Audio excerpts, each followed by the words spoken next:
पता है, थक जाना बुरा नहीं होता, टूट जाना भी बुरा नहीं होता, मायूस होना बुरा है, अल्लाह से ना उम्मीद होना बुरा है। और जानते हो क्यों?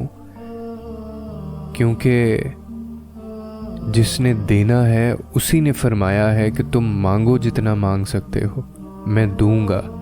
तो फिर हमारा मायूस होना तो बनता ही नहीं है। हिम्मत रखो और अल्लाह से मांगते रहो।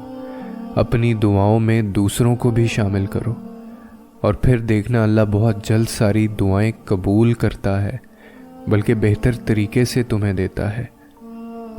और ऐसा नहीं है कि दुआ करने के बाद फ़ौरन आसानियाँ तुम्हारी ज़िंदगी में आ जाएंगी, या दुआ कबूल होने के बाद आसानियाँ तुम्हारी ज़िंदगी में आ जाएंगी। दुआ के बाद भी अगर हालात सख्त हों और तुम ये हालात सख्त होते देखो, या परेशानियों को, दर्द को और दिल को, बेचैनी को बढ़ता महसूस करते देखो, तो ये मत सोचना कि अल्लाह सुन नहीं रहा। इस वक्त अपनी दुआओं में शिद्दत और तड़प से मज़ीद इजाफ़ा कर देना।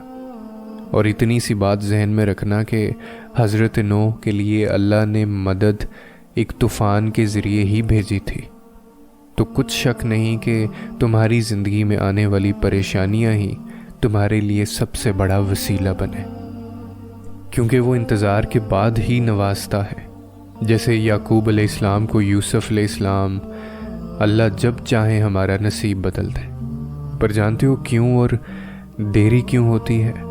क्योंकि इन्हें तुम्हारा यकीन करना, बेबसी से रोना, यूं बार बार आसमान की जानब देखना उसे बहुत पसंद आता है। सब्र रखो, वो सुन भी रहा है, देख भी रहा है और तुम्हारे लिए मौजज़े भी तैयार कर रहा है। और जल्द तुम देखोगे अपने लिए मौजज़े होते।